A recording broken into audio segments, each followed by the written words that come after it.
My name is Sally Jackson. I'm 29 years old, and the day my fiancé told me he couldn't marry me because of his "what if my world didn't shatter," it just tilted.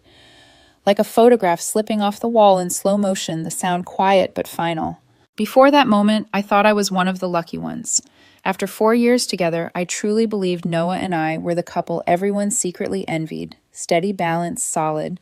We met in college back when everything about love still felt cinematic. He was the kind of boy who made promises without realizing they were promises, and I was the kind of girl who believed him. Through first jobs, cramped apartments, shared ramen dinners, and late-night dreams of someday we built a life out of the ordinary. He was imaginative, spontaneous, always chasing ideas. I was grounded the planner. It worked, or at least I thought it did. When he proposed, it wasn't with fireworks or fanfare. It was by the lake where we used to walk when the world felt too heavy, the kind of place where you could hear yourself think. The evening air smelled like pine and rain. He held out the ring voice, trembling. "Sally, you've always been my calm in the storm." I said yes before he even finished asking. He cried. I laughed. And for one perfect second, I believed love could be that simple choosing, safety, choosing each other. We set the date for the following summer. I handled most of the logistics deposits for the venue catering photographer florist. I liked the control. Noah handled the creative side color palettes, mood boards, playlists. He'd spend hours scrolling Pinterest, showing me aesthetic collages titled Our Forever. I smiled at everyone, even when he lost interest halfway through. That was our rhythm. I built the framework. He filled it with light. Looking back, maybe that's where the first fracture hid, in the way I took responsibility for everything, and he took inspiration. I used to think that was balance. Now I wonder if it was imbalance dressed as harmony. He'd joke sometimes. "You're the stable one, Sally. I'm the emotional mess." I'd laugh it off, assuming it was self-awareness. I didn't realize it was a warning. In the months leading up to the wedding, Noah began to drift. Not in dramatic ways, no shouting, no sudden absences, just 1,000 quiet withdrawals. He was always on his phone. His smiles were slower, his sighs heavier.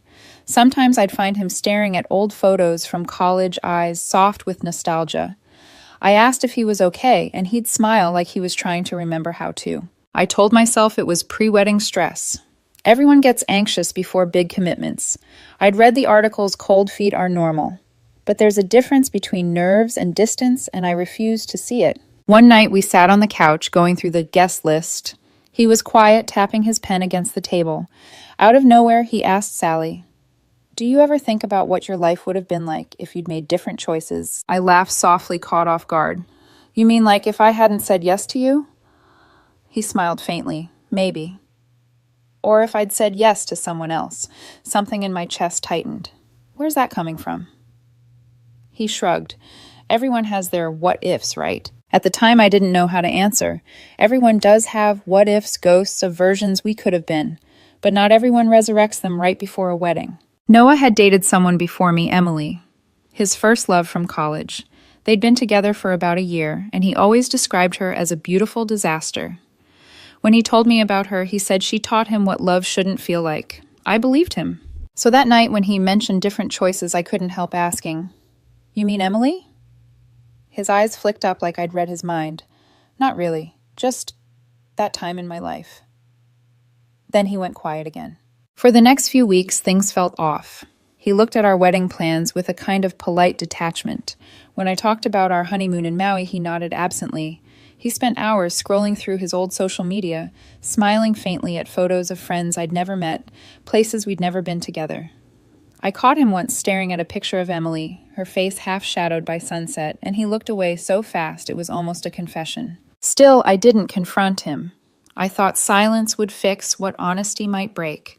That's the funny thing about stable people like me, we mistake endurance for love. Then one night, I came home late from work and found him sitting at the kitchen table, his phone face down. The light from the overhead lamp cut across his expression. Guilt, hesitation, something unnamed. "Everything okay?" I asked. "Yeah," he said too quickly. "Just tired." He smiled, but his eyes didn't follow. That night, as I lay in bed beside him, I noticed how quiet the room had become. We used to fall asleep mid-conversation. Now even his breathing sounded like distance. A few days later, we had dinner with his parents. He laughed, told stories, acted like the man I used to know. Watching him joke with his father, I thought maybe I'd imagined everything. Maybe love was just ebb and flow. But on the drive home, the air turned heavy again. He stared out the window, then said softly, "Do you ever think we're just doing what's expected of us?" I frowned. "What do you mean?" he exhaled. "Getting married, settling down, being the good couple. Maybe we're just safe." I forced a smile. "Isn't that a good thing?" He hesitated, then whispered, "Maybe too good." I didn't sleep that night.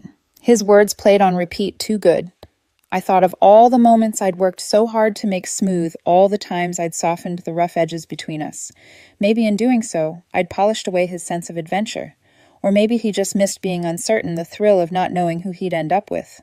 The next morning, he kissed me on the forehead before leaving for work. It felt less like affection and more like apology. That evening, I found one of his old photo albums open on his desk. A younger Noah smiled back, arm around Emily, sunlight spilling across their faces. The caption read, "Wild hearts don't plan." I closed the book gently, as if shutting a door on something already half open. For the first time, a thought whispered in my mind, maybe he wasn't nervous about the future. Maybe he was nostalgic for the past. I didn't know it then, but that quiet doubt would be the last piece I had before everything fell apart. It happened 2 weeks before the wedding. A Tuesday ordinary in every way, sunlight through the blinds, coffee gone cold, on my desk. The sound of emails pinging like nothing was wrong. Then, at 3:47 p.m., my phone buzzed. "Noah, can we talk tonight? Something important." 4 words. That's all it took for the air to leave my lungs. I stared at the message so long the screen dimmed. Can we talk is never about talking. It's about ending. When he came home that evening, the house felt too quiet. He didn't kiss me hello. He didn't even take off his coat. Just stood there by the doorway, pale and hesitant, as if stepping inside would make what he had to say more real. "Noah?" I asked. He swallowed hard, eyes flickering to the floor. "Sally, there's something I need to tell you." He sat on the couch, hands shaking slightly. I remember the sound of the refrigerator humming, the smell of leftover coffee on the table. Every sense sharpened like my body was preparing for impact. Then he said it. Emily reached out. The name hit me like cold water. I didn't move, didn't blink. Just waited. "She messaged me a few weeks ago," he continued quickly. "I didn't tell you because it was innocent at first, just catching up. But then we started talking more and I realized I never really got closure with her." I stared at him, disbelief slicing through my calm. "You're telling me this now?" 2 weeks before our wedding. He looked stricken, like he wanted me to understand something that didn't deserve understanding. "I didn't plan for it to happen," he said. "But when we talked, His voice cracked. I felt like myself again. The version of me before everything became predictable." "Predictable," I repeated. "You mean stable?" He shook his head, eyes glistening. "No, I mean safe." He whispered the word like it was a confession. "You make me feel safe, Sally. And I love that about you. I really do. But with Emily, it's different. There's a spark. It feels unfinished, like she's my true what if." I actually laughed. It wasn't amusement, it was disbelief, sharp and hollow. "You're calling off our wedding for a what if." His eyes filled. He nodded slowly. "I can't marry you while part of me still wonders what could have been. It wouldn't be fair to you." I felt my pulse in my throat. "That's your version of fairness, to destroy everything we built because you're chasing nostalgia." He looked down, silent tears slipping down his face. "I just need to know," he whispered. "I owe it to myself." I stood up, trembling. My voice low and steady, the calm before collapse. "You owe it to yourself." "What about me, Noah, the woman who built a life around you, the deposits, the plans, the promises, all, because you swore I was your forever?" "I know," he choked out. "I hate that I'm hurting you, but I can't go through with this. Not like this." I stared at him. This man I'd loved for 4 years, and realized I didn't recognize him anymore. "You're not hurting because you're torn," I said quietly. "You're hurting because you've already decided." He flinched like I'd struck him. "Maybe someday you'll understand," he whispered. That was the last thing he said before he packed a small bag, walked to the door, and left. No fight, no drama, just the soft click of the door closing and then silence. That night I didn't cry. I sat on the couch where he'd been minutes earlier, staring at the faint imprint his body had left on the cushion. My wedding binder was still open on the table vendor, contracts, checklists, color swatches. I stared at it like it belonged to someone else. The next morning, I canceled everything. Florist, venue, caterer, photographer. Each call felt like another burial. "Are you rescheduling or canceling?" they asked. "Canceling," I said every time. Half of them offered sympathy. The others reminded me that deposits were non-refundable. By noon, I'd lost over $8,000. By evening, I'd lost the man I thought I was marrying. I sat at the kitchen table, surrounded by receipts and silence. The air smelled faintly of lavender from the candles we'd bought for the ceremony. My phone buzzed again, and for one naive second, I hoped it was him saying he'd made a mistake. It wasn't. It was a notification from Instagram. Noah Reed posted a photo. The image stopped my breath. A sunset captioned, "Sometimes you have to follow your heart even when it hurts." By the next day, someone tagged him in another photo, a restaurant, a familiar face across from him.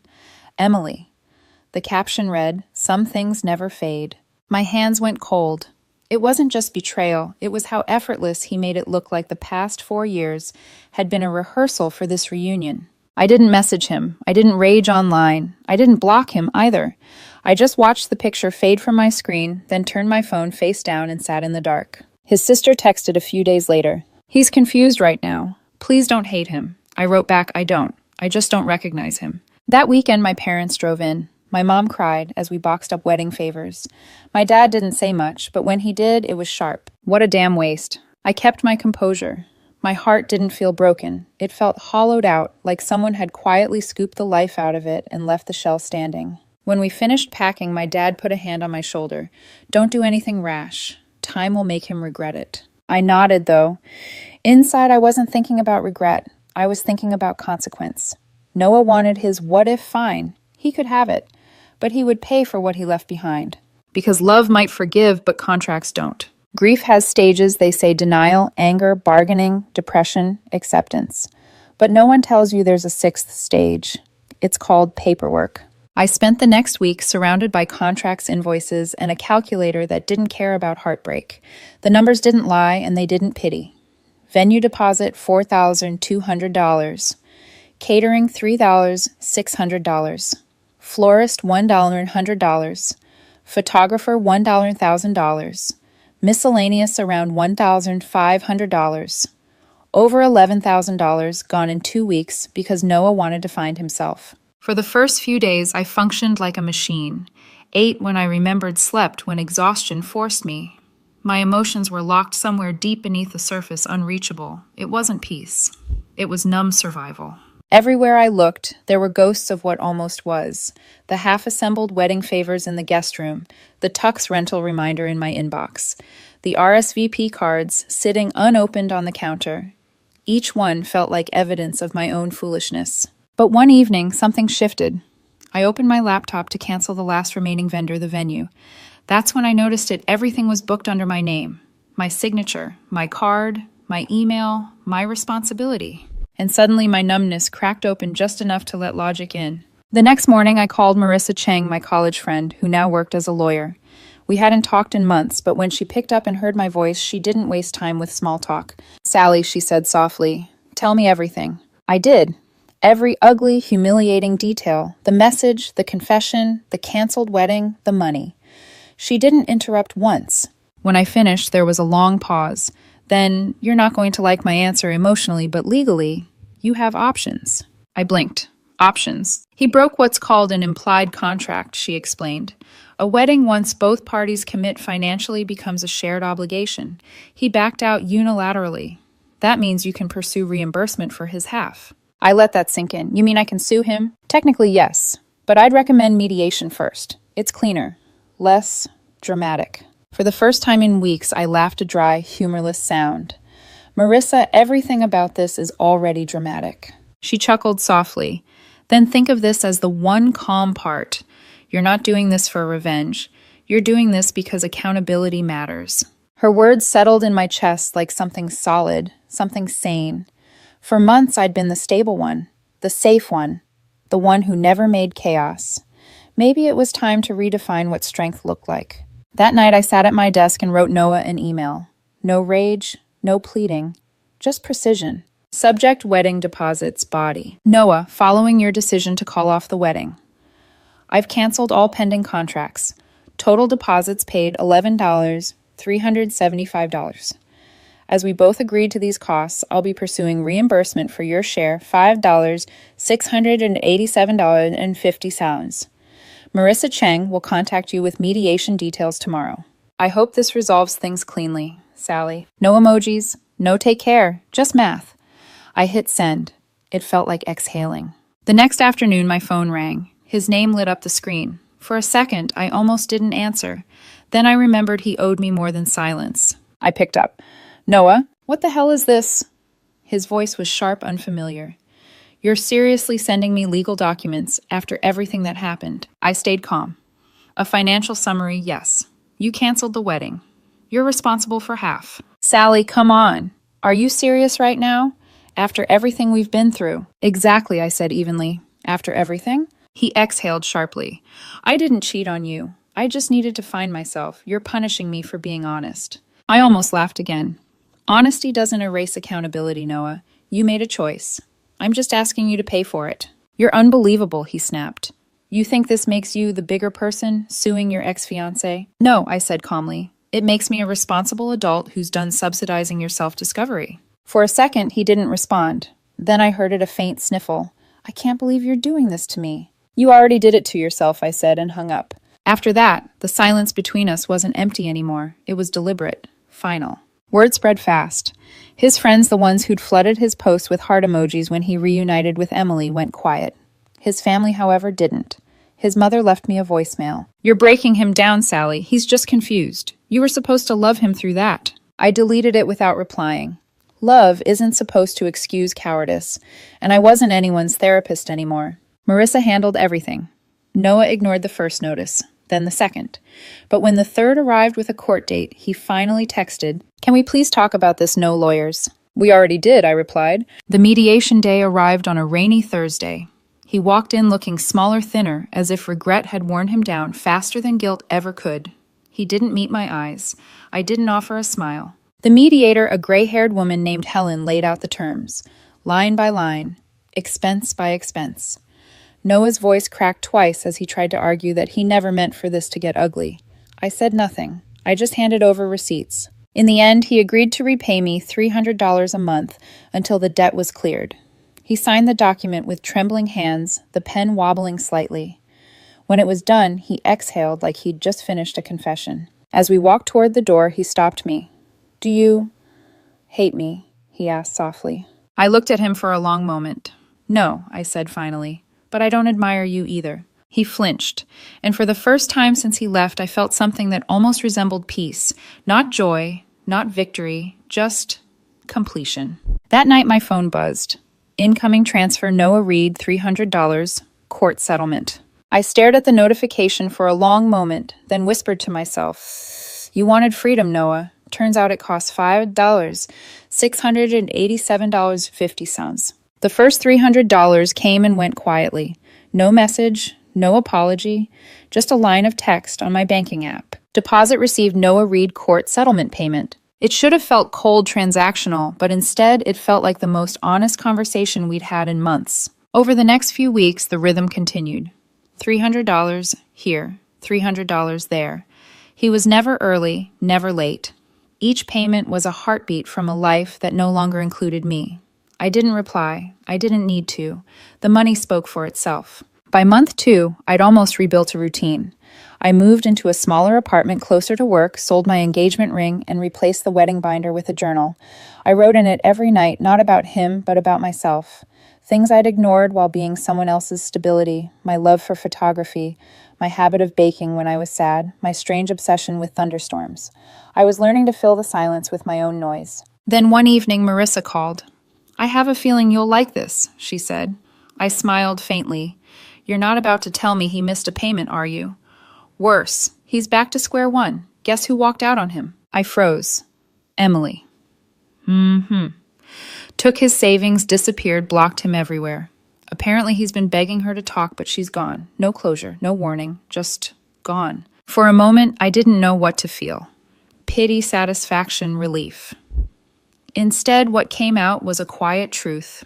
The chaos he chased finally caught him. Marissa exhaled softly. You okay? Yeah, I said.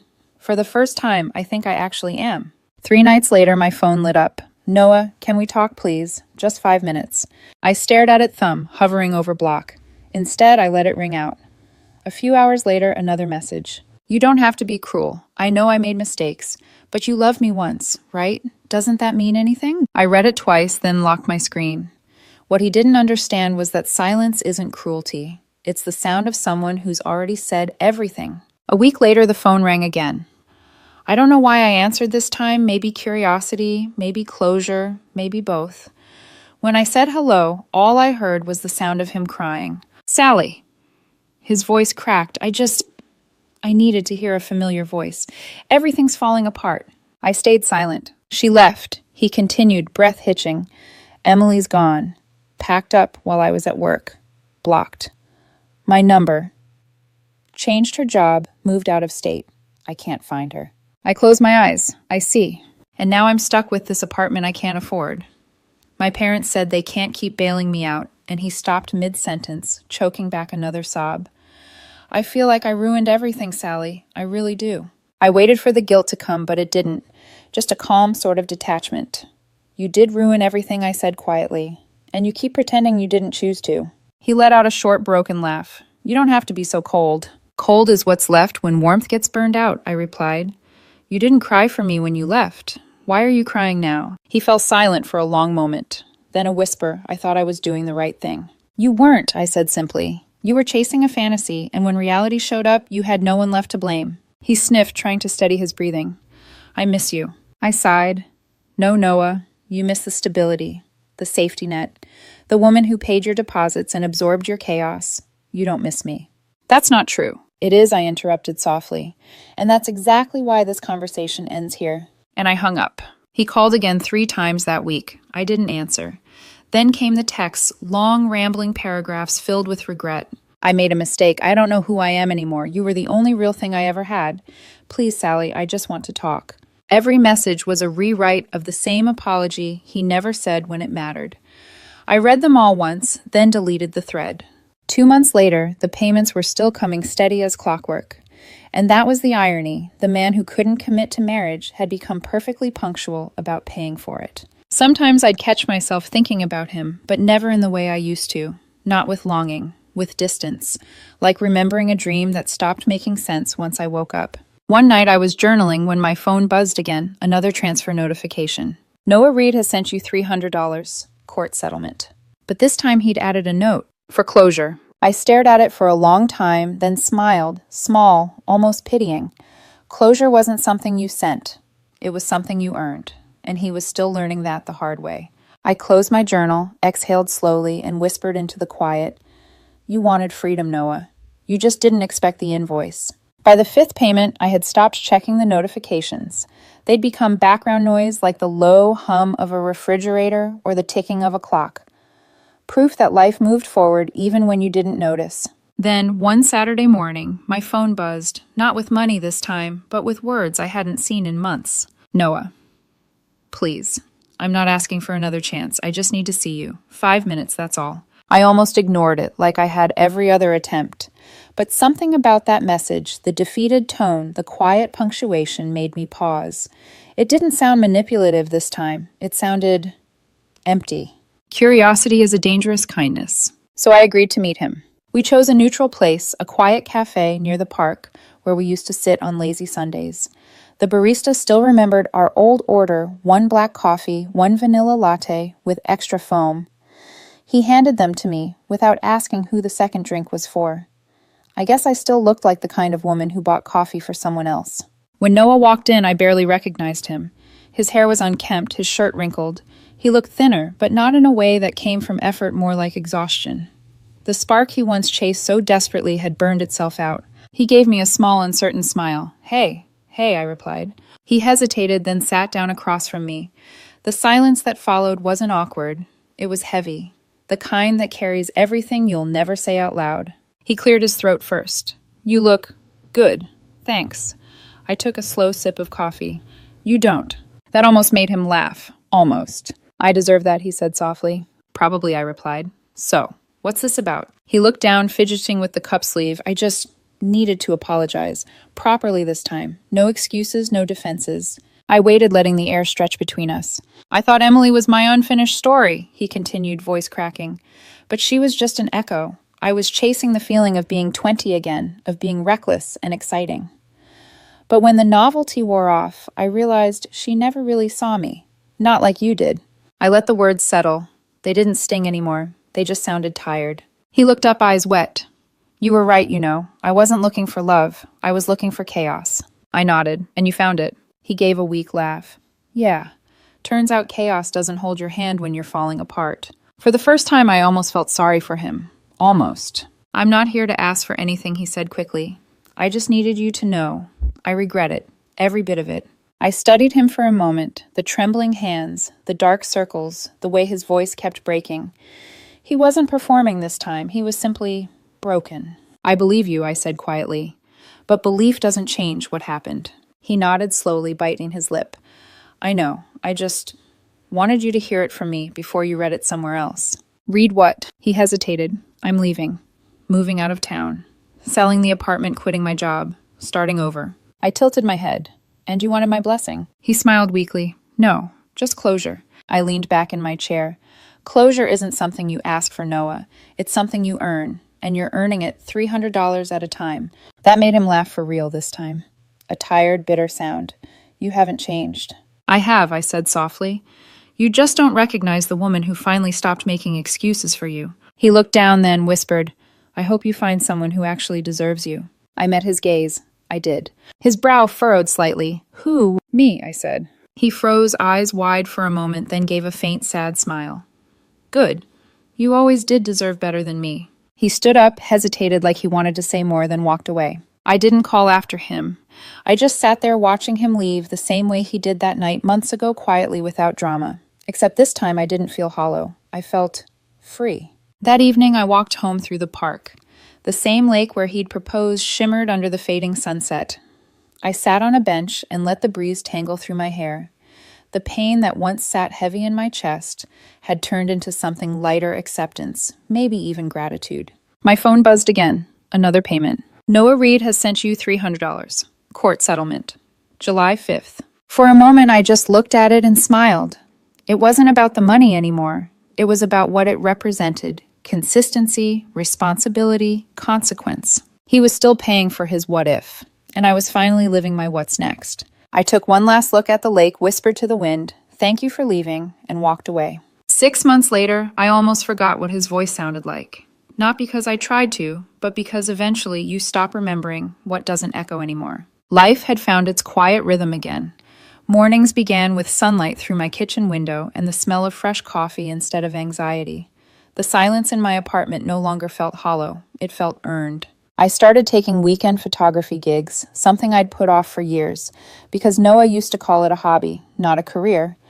Now my photos were featured in a small local exhibit.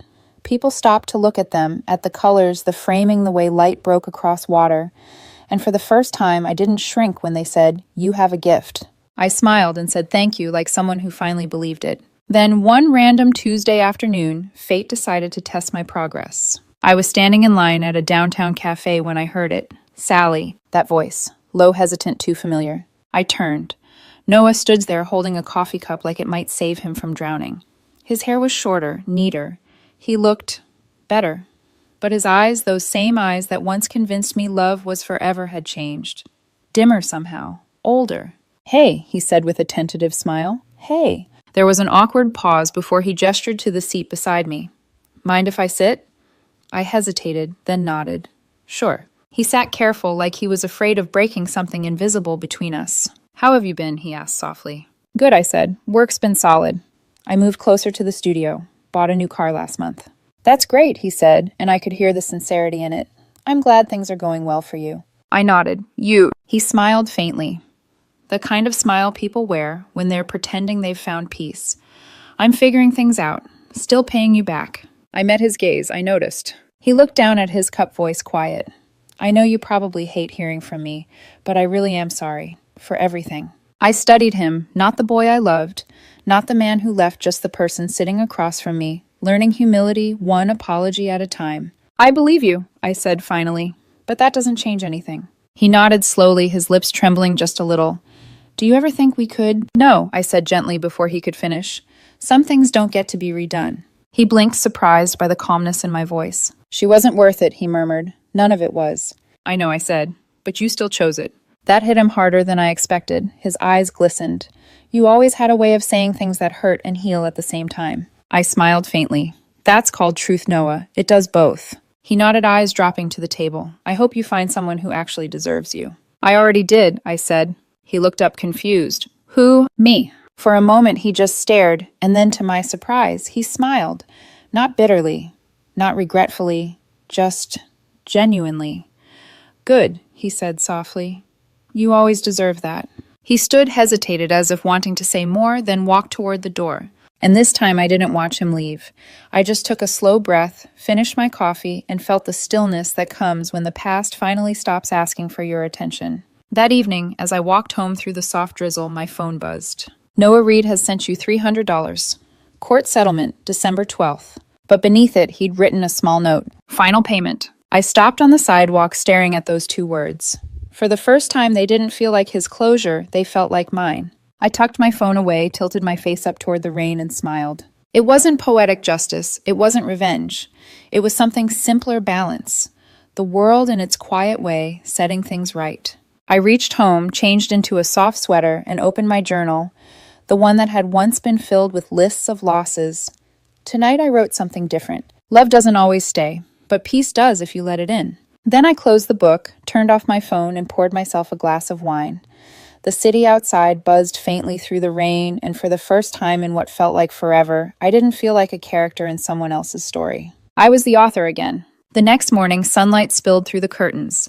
I brewed my coffee, opened my laptop, and smiled when I saw a message from my photography mentor. We'd love for you to exhibit in Paris next spring. Congratulations, Sally. I exhaled a laugh, soft, disbelieving, full of joy I hadn't felt in years. Across the room, my phone lit up one last time with the final deposit confirmation. $300. Final payment. I whispered to myself, he's finally